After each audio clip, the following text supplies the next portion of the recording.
And I have to tell you, I know people talk about the biggest reason businesses fail is cash flow problems, but let me just be real. I think it's heart and head problems in ourselves and how they align or don't align with the partners in our business. There has to be literally a verbal commitment. Are we committed to doing X to achieve Y? Yes or no? And then accountability. If you don't have an awareness as a business owner of where those areas are, just look at where people are complaining the most about. Whether you or a team member is, or a client is complaining about the items that keep you up at night, those are the areas that need to be addressed. I'm so glad you're here. Thanks for stopping by. At the Bold Business Podcast, we are normalizing important conversations. Yes, there are tips. Yes, there are ways to solve problems. More importantly, are going to be, what do you need for yourself to be able to solve those problems and make the most of the education, the training, and the programs that you are already using. This is a supplement to that. It can sit on top of it, fuel your soul, fuel your mind, and most importantly, regardless of where you're at on your journey. Maybe you're starting out. Maybe you're ready to scale. Maybe you're going through a reinvention. The conversations we are having will help you at each of those stages. So hang around, see what's going on, and I look forward to seeing you engaging with our videos. Wow. Welcome to It's Your Business, brought to you by the Bold Business Podcast. This is your source for navigating today's ever-evolving business landscape.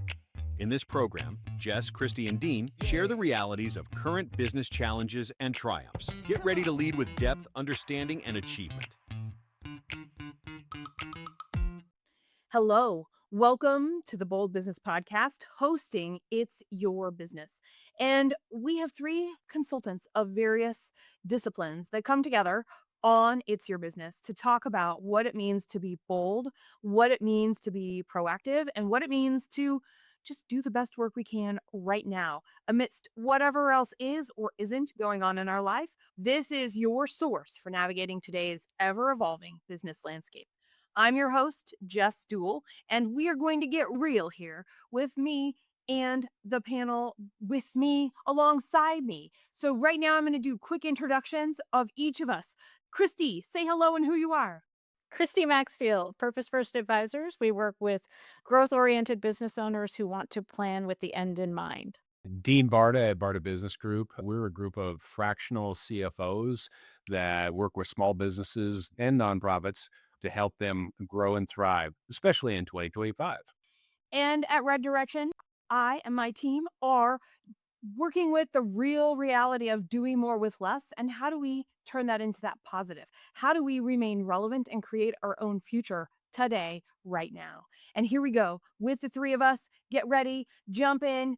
We're going to go deep into understanding what are we actually talking about today? We're actually talking about alignment. We're talking about the importance of what does it mean to actually be aligned? Because the game of business is changing. Systems can be the same, processes can be the same, approaches can be the same, but the game is changing. Our turbulent market is demanding more from us than agility. We need unified, outnership driven leadership. This stark choice that we face today, why you're here, why you're listening, is because we want to outmaneuver so we're not outmaneuvered and left behind. Now here, and we broke this down into three parts. The three parts are, how do we face what we're avoiding or ignoring? Number two, the second part of the program will be about the skills necessary to stay aligned during uncertain times. And the third section will be about confrontation. Confrontation is necessary and it can be healthy because in today's landscape, it is no longer optional. So I'm really excited. How about you, Dean? How about you, Christy? Let's get it Oh, on. part one, we're going to jump right in and we're talking about what are we avoiding and what are we ignoring. There's rarely an organization that isn't ignoring something that's not working. So you're not alone. There are always parts of our business that we'd rather not deal with, rather not see. We really wish the problem was somewhere else. But if you're consistently not getting the results you want, there's probably something you're ignoring or something that you're trying to avoid, hoping it will resolve itself. That magical time in the future where you'll have lots of time to devote to whatever it is you're going to do. And then in that magical time, all your obstacles will be removed and you can do it. That magical time is no more real than the magical time when the team is going to realize that it's working at cross purposes and figure out how to move forward, or that one team member who really isn't a good fit for the team for a variety of reasons is going to suddenly get on board and start making a big impact. So I think what you really need to do is identify what are we probably not dealing with that is creating the impediment to us getting the results we want. Because we've probably already gone through the list of things that we think are keeping us from success. And whatever changes or adjustments we're making there still aren't yielding results. How about you guys? What are the telltale signs that somebody's avoiding something? I look at it as an organization is if you don't have an awareness as a business owner of where those areas are, just look at where people are complaining the most about, whether you or a team member is or a client is complaining about. And that's the areas of improvement that need to be addressed. And the items that keep you up at night, those are the areas that need to be addressed. And they don't get solved magically on their own. There's certainly a time period to be patient, but if they're persistent, it has to be addressed. But to me, that's how I identify what are the ones that need the most attention to.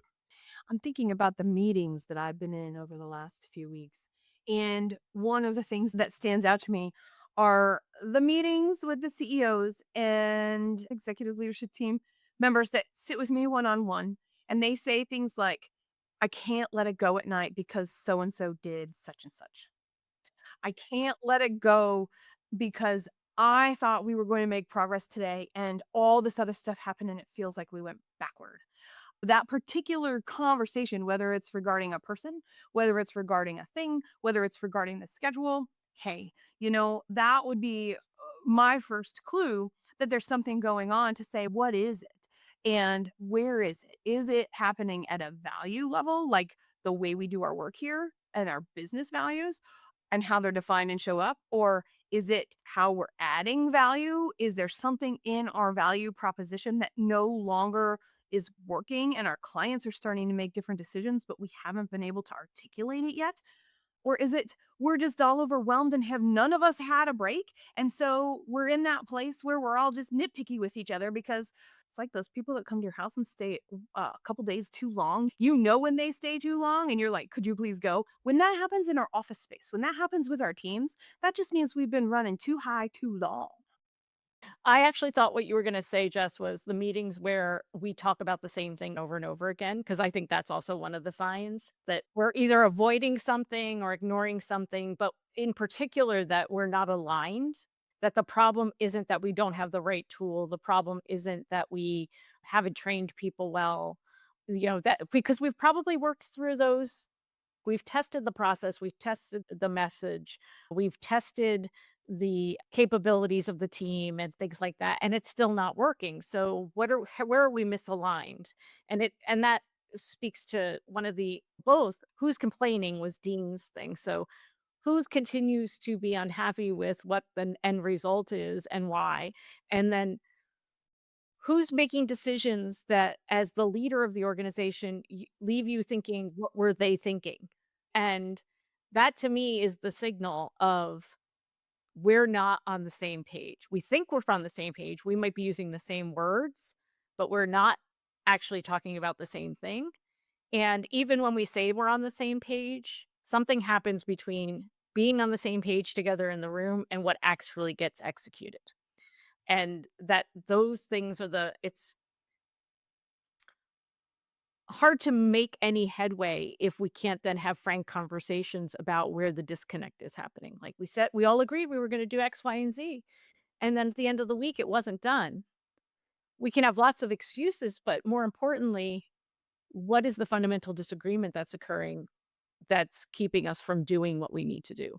I like to write down all of those excuses. Okay, cool. Let's get them on a board. Let's get them on a screen that we can all see. And you know why?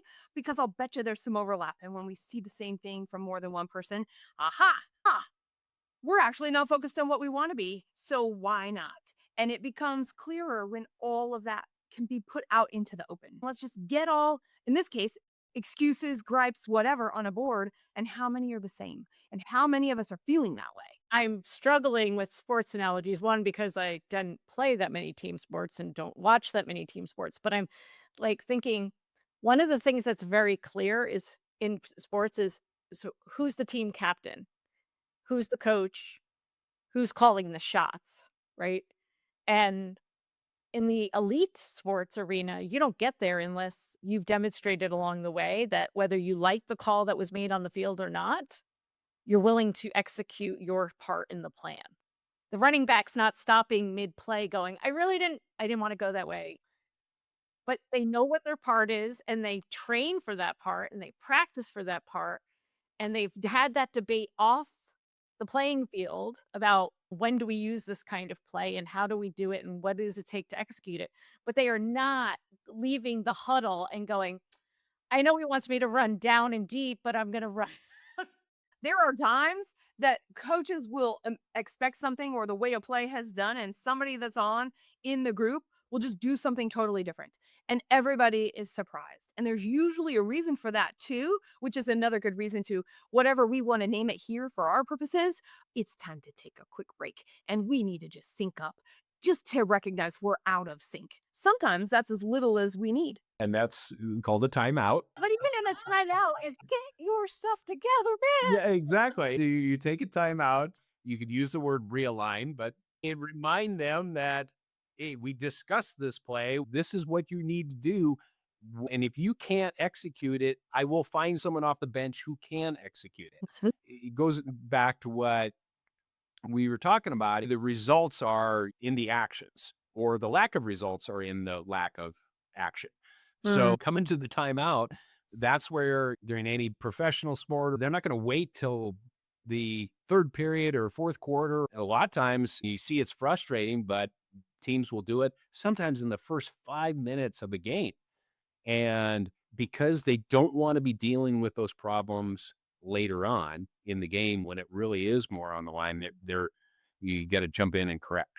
Our premise of our conversation is how the world is changing and it's changing fast and we have to do more and be more than just agile and be able to flex and adapt. And have we been leveraging every single person's developing, honed, practiced business instinct, or have we been running in many different directions? And going back to that cause for a timeout, I'm all about that because if we can't get true and get to a truth about what the reality is of our market today, what our customers want today, their changing expectations right now, miss it altogether and then be behind. It behooves us to claim it, own the fact we don't know, and figure out what information we need, figure out what expertise we have, figure out what energy and resources we have so that we can figure out a unified way forward. I would say market shifts are our biggest opportunity that will either hold us back or give us that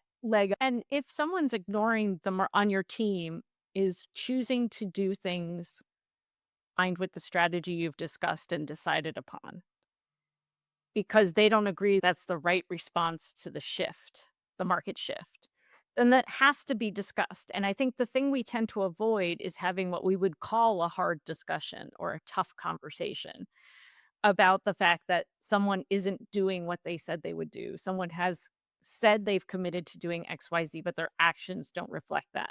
If we all agree that we need to move fast and break a few things along the way, but fundamentally stay true to 4 key principles, and someone in that room says yes, but then slow rolls their part of it because they don't actually want to move fast and they don't want to break anything, and they're afraid to make decisions based on imperfect information, they're going to sabotage what's going on because of their own fear, not because they don't want the company to be successful, but their fear and uncertainty is influencing their decisions and impacting how the organization is going to move forward.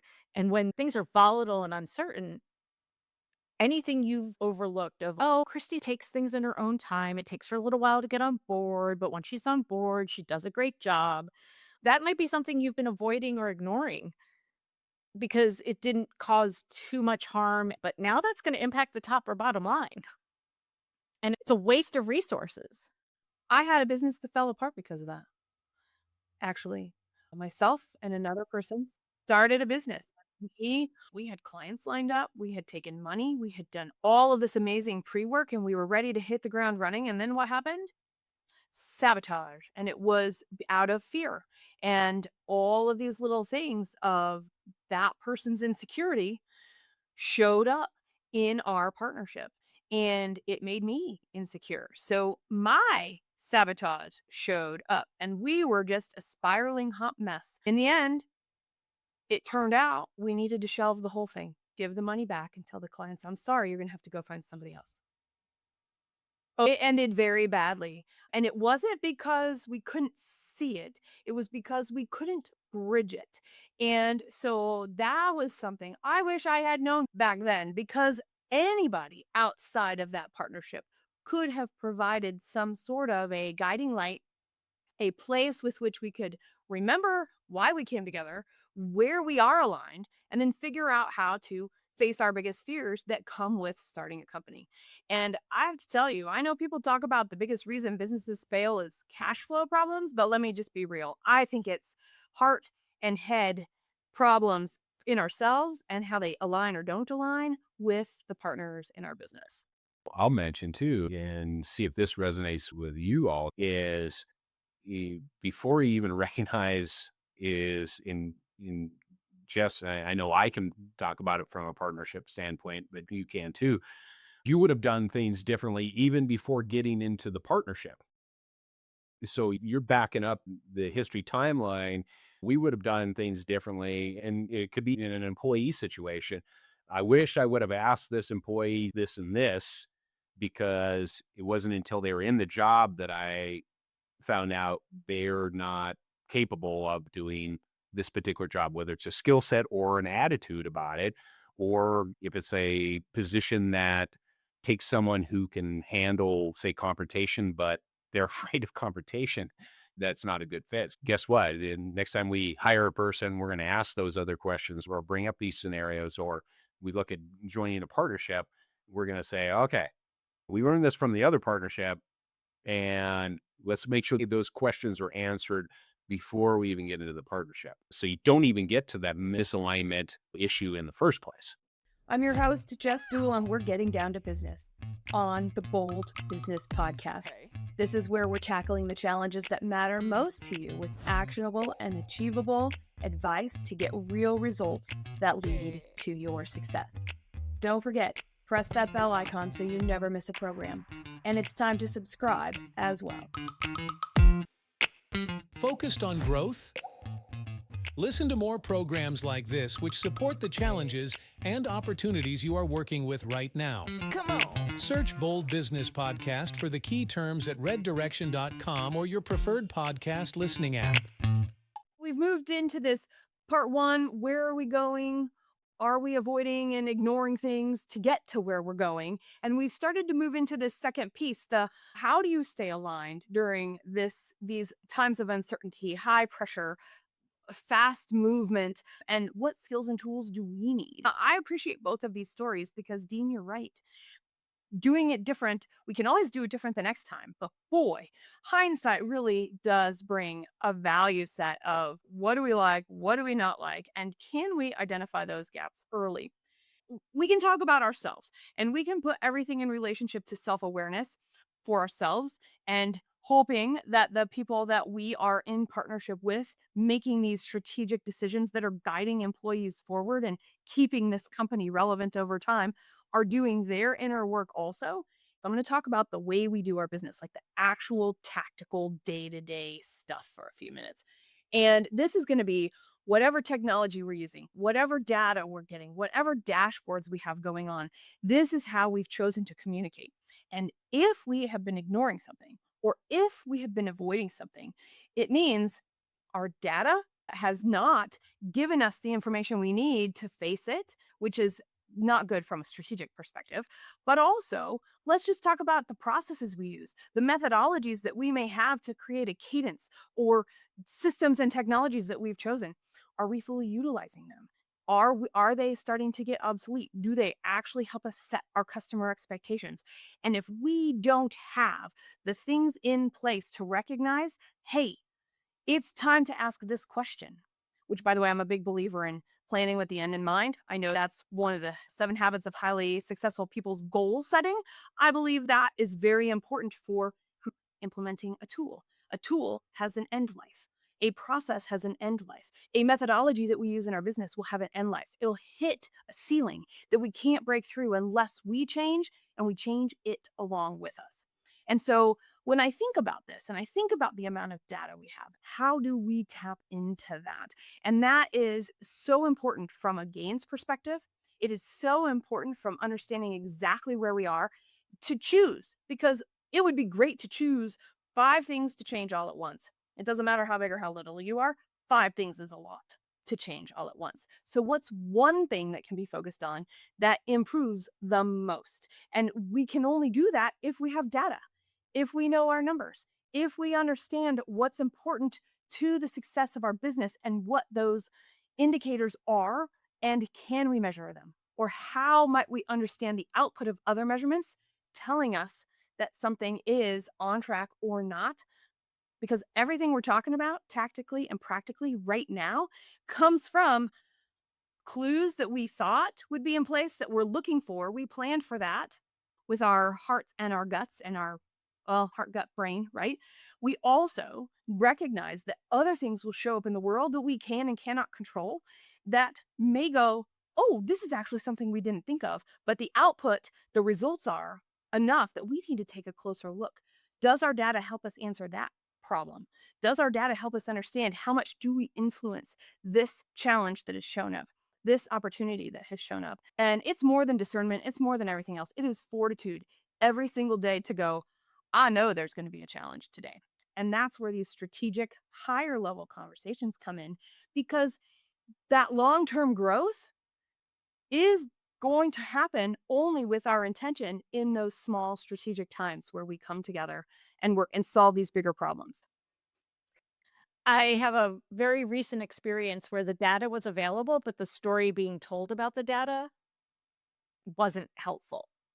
When I got the financial statements, I was like, your story doesn't make sense to me based on what I'm seeing, right? Your story is we're going to be okay. We're going to be fine. We're going to be able to take care of X. And even if nothing else changes, I'll be okay. The business will be okay.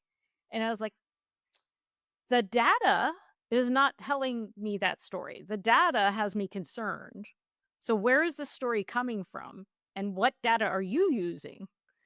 And it really wasn't until we looked at the data together and I said, this is what I am seeing. If you only have advisors who reinforce your desired reality and don't challenge you, the data or the story you're telling about the data, in this particular case, somebody was able to tell a less than accurate narrative for a very long time and made decisions based on that narrative that they are now feeling some way about. I have a story about that too, Chris. Well, good. I mean, somebody was living in a fantasy land where those numbers did things that, like, the math was not mathing for me. And I was just like, I don't know how you get this ending to this story when these numbers are telling me this. But I think what's really turned out is they told a story and their advisors reinforced the story rather than really saying, what if this is actually the narrative that's being told? Yep. Normalizing wrong is still wrong. You're absolutely right, Christy. Reports every single month. There's a specific amount off between 2 different systems running the same reports.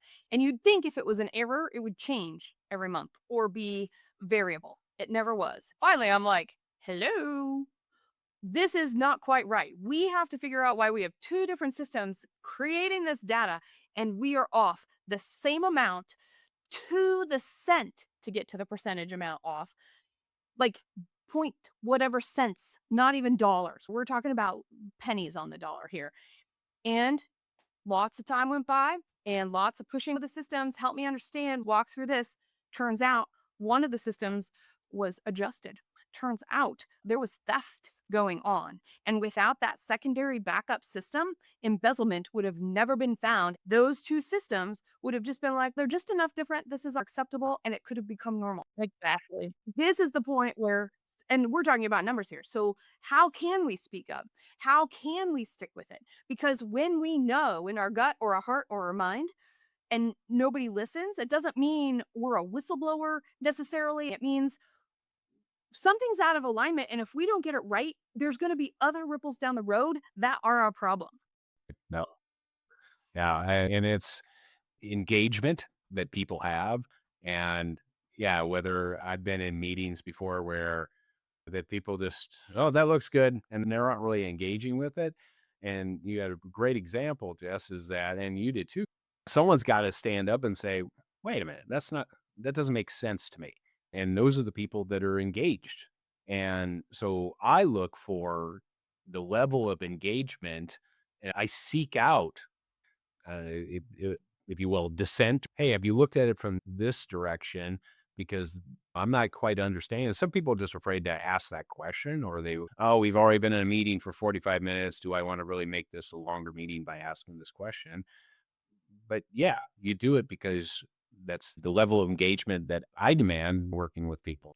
But it goes back to what Jess said earlier is you have to get really true about what is reality, right? So if we're having a collective psychosis where we're all buying the story, then there needs to be somebody who's going to interrupt that. That's the role an outside advisor can play. I also think a red flag can be when someone says the system can't possibly do that. Because I don't know about you, but I've had things where I'm like, I am literally experiencing it doing X, and you're telling me it's impossible for X to happen. But X has happened and happened, and that thing you're telling me is impossible is actually occurring. So whatever we need to do to figure out the how and the why, and then go farther. But I think it's really easy a lot of times to, especially if we think the number is inconsequential or relatively small in the grand scheme of things. But it's these moments where the uncertainty is so high. Business patterns have changed, the buying patterns have changed so dramatically, and what people are willing to invest in or not invest in has changed so radically, where the tolerances have to get even tighter, and the alignment of everyone around the table on what's important, what does success look like, how are we measuring it, really has to be airtight. The way we do our work here comes with we use stuff at Red Direction in our vocabulary that probably other businesses do not use to describe the exact same thing. And I think that intentionally working with those words and understanding, where did we create our own jargon, and are we buying into something that is true, or did we create this and are we somehow overlooking the opportunity to have clues for change? And in fact, in this case, I'm going to say not just to get back in alignment and avoid failure or challenges, because we're going to continue to have those.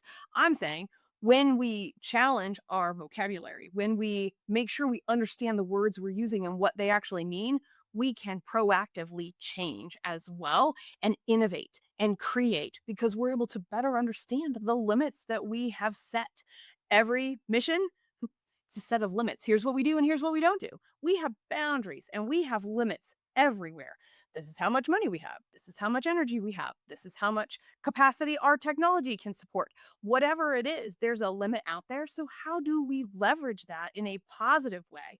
And we can do that by making sure that internally we just don't have jargon going on. I too, because oftentimes the person who's least likely to adopt the new process or technology is the owner. And everybody says, we all do this. Well, except for Tom. And if Tom doesn't do it, then how is everybody doing it? And why? I know he's the owner and I know he doesn't want to adopt this new thing. But if we've decided that this is fundamental to how we run our business and run it well, then Tom doesn't get a pass. Maybe Tom gets assistance from somebody to do it, but Tom doesn't get a pass. There has to be literally a verbal commitment. Are we committed to doing X to achieve Y? Yes or no? And then accountability. Because if my Tom said the expectation is everyone will use this and he's committed to using it too, and then he doesn't use it, then it's very hard for me to make other team members who might be having some feelings about a new process or technology that they don't particularly want to adopt either, if there's these exceptions to the rule. So that commitment piece is really, and I'm finding it showing up in so much of my work of just how important it is to the relationships we commit to, the jargon, like you said, what language are we using? What processes are we using? What are we committed to? Are we committed to each other? Are we committed to the company, committed to the mission, committed to the project, committed to the client? And each day we're making a choice whether or not to be committed. And our leaders are making choices and their teams are making choices. So, how do we make sure they're making the right choices to do the right work at the right time? There's got to be something that I have done with a company that would be useful here in this conversation to take all this talk and put it into practice. I'm going to stick with that positive. I'm going to stick with we can be more creative when we embrace the reality of the situation. How do we foster creativity? How do we keep the momentum going? How do we have the energy and the ability to have enough interest to put time and work into something that must change or to stay on top of the things that we are illuminating and looking for?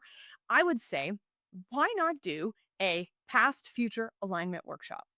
And this is all about momentum in a company. This is about the small wins. So if every single person on a team, in a department, in the company, however you want to structure it, talks about just the last quarter and they spend a little bit of time and they write down what do they consider their wins. What would be really cool are the people in the same department.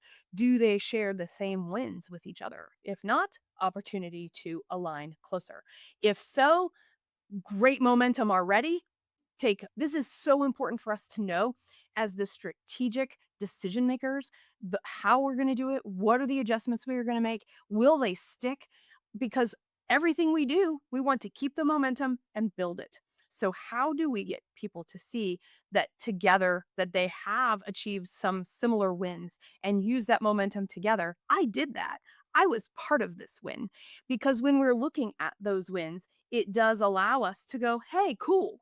I'm more excited to try something else. It's less scary to do something unknown because I know I've done great stuff before and succeeded. So I want to think about that just a little bit because now you can take all that data. It's outside of the numbers, but it's important data nonetheless. We can leverage where the momentum already is and use that to our collective advantage to stay interested, to stay engaged, and to keep moving forward, especially if we don't know when it's going to get hard, but we know it will get hard because we have challenges all the time. Maybe just not all at once. And I'll throw another sports analogy in there. It's a football team that their passing game is being shut down. So what they do is they go to the running game because they know they're better at that. And it's building, okay, we made the first down and they're moving down the field and they're progressing and building off of them, like you said, momentum. And that's a way to get past the impasse that we did these 3 pass plays and it just failed. Yeah, football is like sometimes you run it enough, then the defense is now defending against the run. Then the pass play can set up the success for the pass play. That can happen in business too. Hey, let's build off the momentum, and then we might be able to incorporate that first strategy that was not working before later on. And it's feeling out the energy because what's worse is when a team just gets discouraged and there's no success to build upon. I'm going to do the break right now. Hey, everybody, you're listening to It's Your Business, hosted by the Bold Business Podcast. And here you go. This is the important thing to remember and take away today, that we're getting real about what to do. We're not only talking about, of course, ourselves, but how do we show up as a team? How do we make these decisions when other people are looking to us to help them remove their obstacles and remind them where we're going and what we're doing and have answers we may not actually have. And this conversation today about what are we avoiding and are we hoping things are miraculously going to happen for us is because today's market landscape is volatile. There are a lot of things that are influencing our future success that are going to depend on what we're working with today. So this landscape is more important to be open to change, anticipate that change, and know that what you're doing today to what we've been talking about how do we know we're avoiding it and what can we do about it and what are the things we can look at internally to check ourselves is what we have been talking about. Let's reintroduce ourselves, everybody. Hi, Christy Maxfield with Purpose First Advisors. We work with owners who want to grow their business with the end in mind. Dean Barta at Barta Business Group. We're a group of fractional CFOs helping out small businesses and nonprofits to grow and thrive. And I'm Jess Dewell, and I'm excited to be here with you representing Red Direction, where we are working with strategic change that creates lasting results. And those of you who are listening, those of you who are watching, it is time, wherever you are listening and watching, subscribe so you can see more programs like this just announced to you. You might know somebody who needs this today. Please send it to them. That is incredibly important because if nothing else, if we can provide a way forward and a light in the tunnel of a place that feels really foggy right now or really dark right now, that is what we want to do. And that's why we're having these conversations to normalize them, to make sure we recognize it's more than follow the steps. It's these are the things that we think about and how we show up. We've been talking about avoiding reality, like folks are avoiding reality and pretending like things aren't happening and hoping that magical things will happen. Most of the time, that's because there's a level of fear about what it means to hold people accountable or what it means to face the fact that people aren't aligned. I'm curious, Dean and Jess, what have your experiences been with actually surfacing the truth? I view it as someone's got to have the intestinal fortitude to just bring it up and call it out. And it results, it's confrontation, which not a lot of people are either they confront in the wrong way or they don't confront. I've learned different ways of confrontation over the years. I'm not afraid of confrontation. So I've learned actually to back off a little bit because I can be results driven right now. And I've stepped right over the top of people's heads by doing it. Now, you may have a team that responds that way. Okay, that you come in and you're like, hey, things have got to change, or we're changing personnel. You got to really depends on the level of confrontation and the type of confrontation depends on your team. You may have some people that will just basically freeze if they're confronted like that. So it's really being in touch with what is the motivating factors and how to effectively, because the reason for the confrontation is to move you into a better direction, right? Or move us from this stopped point that we're at. And keeping that in mind is what's the approach? And sometimes that's take a breath or two before moving forward and the desired result. If we can start the conversation with, are we in agreement that we all want X, Y, and Z to be true? That shared consensus on what we're trying to accomplish. And then can we state the facts around that? Can we keep it as factual as possible? But if we can just agree on the facts of the situation, Christy agreed to do X and Christy didn't do X, that's a fact, right? Why Christy didn't do that can go into a variety of different ways. And the thing we're most concerned about is she committed to not having the same thing happen again in the future? And then asking better questions. My job is to learn how to ask better and better questions so that the facts are evident. It's not about pulling people along as much as it is about asking them questions where they themselves have to answer in a way that makes it clear that things need to change. Anyone asks a why question, that's actually a why question is a lot more confrontational than asking a what or a how question. So here's an example is why did you not get this done? Is different than what are the aspects that you encountered that you didn't get this done? Or how could how could you have handled this differently to have the outcomes that we wanted? You can see what the different tone of that is. And so it's like Christy was saying, how you ask the questions and to get to where you desired, once again, get to the desired result. A question I always ask at the end of a facilitated discussion where I'm brought in specifically to have disagreement or put everything out on the table in a safe space where we can avoid taking it personally. And I will tell you that I recognize where there are two things that come up. And the first is that question, which is what has not been said that is really on your heart about this? And see what happens after whatever debate, after whatever conversation is coming to a close. Leave time at the end to ask that question. What else hasn't been said that you want to say about this?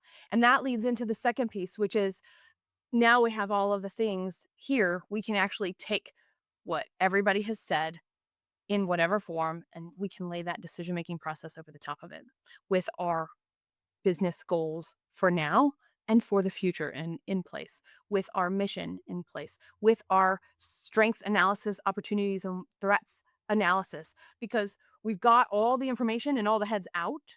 We can layer on what we have tool wise within our organization, and then a decision can be made. And it's made from a place of it doesn't matter whose idea came out on top, it matters that the right idea came out of placing what was most important to our business's success and the design that we have put into place for our priorities right now in place to find that next best step. Once you've got that confrontation in place and put it to good use, use it as momentum and fuel. I really like the idea of asking what is on your heart that hasn't been said yet, because I think there is actually a space for what I would call clearing the air meetings to actually talk about the feelings that the thing has produced. That there's the thing we have to talk about. Christy, you're not or Tom, you're not using the system, man. That's the thing that brought us in the room. That's the problem to be solved. But there's lots of feelings that are going on around that. There's lots of assumptions that are going on around that. And that might be because Tom feels like he can't adopt that technology as quickly as needed, and that will somehow sideline him or diminish his ability to be the leader he wants to be, or his authority and his capability to lead the team. Like, that's not a you need to use the tool. That's a who am I and what is my identity and how does it making this change impact me in this very personal way that I may not even be able to put words to. But clearing the air to say, is there anything that hasn't been said that needs to be said? Is there anything that if you leave this room, you're going to feel like folks won't fully understand what it is that you're asking or needing from them to be successful? It requires an extraordinary level of vulnerability, but that doesn't mean we shouldn't aspire to it. It also brings up other concerns that can help us understand how some of these pieces seem to fit together on the surface, yet might actually fit together differently than we've given credit or designed for. And I think that's something that we forget sometimes. It makes me think, where can we plan on having confrontation that's healthy with tools that we can use to manage disagreement, because we have to face things we've been ignoring, what skills we can lean into or develop to help us get there. And here are some trends that came up for me in preparation. Let's talk about how are we automating our businesses using AI? Not ChatGPT as the language learning model, because that's cool and everything, but the next level of that, of automation in our organizations, of AI in as tools as they become available. Another one that came up for me, we now have technology to have hyper personalization at scale. We can be a one person show and have however many clients we're going to have, and they can each have their own different experience with technology. That's mind boggling to me. That's actually something that's scary to me, and it's cool and exciting at the same time. The concept of a tech stack is officially changing, and I'm not sure what it's going to look like in the next 24 months. Just to be aware of, we have all these things we can plug in. It's easier to plug in and plug out. So what can we use and how do we get to our goals to support that personalization at scale, that integration of AI in whatever forms start to come out that help us do what we do best as much as we can? Do you have other places, other trends that matter that our discussion can help with? Well, from where I sit, because I do a lot of succession and exit planning work, is that this will exasperate the generational challenges about technology adoption. And it's going to happen. I have 30-year-olds who aren't sure how to integrate AI into their business. There's a learning curve that I don't think they would have anticipated at the beginning of their career if you had told them, you're going to drag your feet on adopting some new tech. And I think the things we have to look for in our future generation and train that generation to do to be able to lead the businesses of the future look different than the skill sets a lot of us have been successful because of. And then there is, again, the identity piece. If this thing can now create this output that I used to be able to create without it, then where is my value and where is my role and how am I contributing and what is creating impact and value? So I look at it from the standpoint of what is impeding the ability to adopt these things that make us more agile and nimble? What are the unspoken parts about what it means to me and who I am and the value I bring and where I fit in this organization and how I grow in this organization if these things are changing so rapidly? And where I might create impediments and be misaligned with the team out of that fear we talked about earlier, the way I show up and what I'm excited about adopting or not adopting.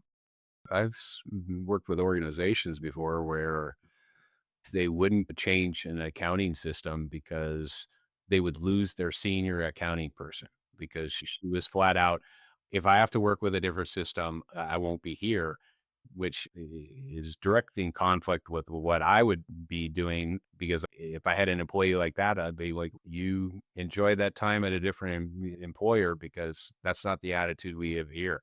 We're in growth mindset and you're not going to hold this company hostage because you're not willing to change. And even though, you're not willing to grow, that's my approach. But this organization decided they're a valuable enough person that they're going to be held behind because this employee is basically holding them hostage and not something that I approve. Every organization has to make that decision about those kind of people. Being able to keep people who have been very loyal to the company, who have come up with the company, who have grown with the company, even if they personally haven't changed necessarily how they operate in the company, is a very common theme. The question we pose to ourselves is like, how do you realign when you realize you're out of alignment? And I think one of the things you have to be very cognizant of is that not everyone will make the journey with you. And it's okay because they were really important for a specific stage in the development of your business. And they simply may not be well suited to go the rest of the way with you. And it really does matter whether they want it, get it, and can do it. And if they can't do one of those three, then you're either going to invite them to leave or they're going to make a choice to go somewhere else. I think is what should drive a conversation about whether or not it's time to separate rather than trying to make someone so uncomfortable. But it's hard. The people piece is hard. The situation of an employee that's holding, I base it on this is what the mission of the company is. It's not Dean's mission, it's the mission of the company. And that we as a management team decided this is where we're moving forward. So if you can't be in alignment with that, then yes, there's a separation has to happen. And I told not too many employees, but I'd much rather have the employee make that decision to leave than if I have to make it, then it's difficult for two people. I encourage people, this is the mission of your company. If you're not in alignment, then you're an adult. You can make that decision because it'll be painful if I have to make it. One way or another, we've got to have a complete in alignment team moving forward. What's your biggest takeaway from today? I think something we didn't actually say explicitly is we actually know what's holding us back. We know what's causing the challenges and impacting our ability to be nimble in a time that calls for us to be as flexible and adaptable as possible. If any of these things resonated with you, if when we said, what are you avoiding or ignoring, you felt seen, ah, this is your action call to examine those things, not turn away from those things, and find either the capacity within your organization or through your strategic advisors to actually deal with and face those things you're avoiding or ignoring. My takeaway is, hey, don't be afraid to take that time out.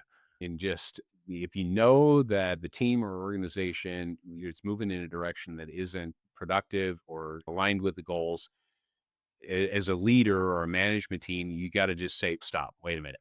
It's easier to realign now than if we're using the sports analogy in the fourth quarter, because we can do more and have more ability to align the team if we're doing it sooner, than not being afraid of that confrontation to get the desired results you want. I think my biggest takeaway was that it's really important to use your voice. Each of the points that we talked about today, it came down to, do we have the courage to use our own voice to ask the question, to point it out, to seek more information, to bring to the table? Because when we can accept that whether it feels off, senses off, the data shows it's off, the truth about market shifts are what are going to allow us to move forward successfully. Anything that's out of alignment today will show up when embracing something new that is considered with these other market shifts that are happening. Whatever our priorities are, how do we incorporate AI into that? Whatever our priorities are, how hyper local can we get and hyper customized, not only for our customers, but also maybe for employee engagement and experience as well. There are rippling effects that we can bring some of these other trends into our current priorities, have those discussions. You are listening to It's Your Business with Dean Barta, Christy Maxfield, and myself, Jess Dewell, and we will see you next time.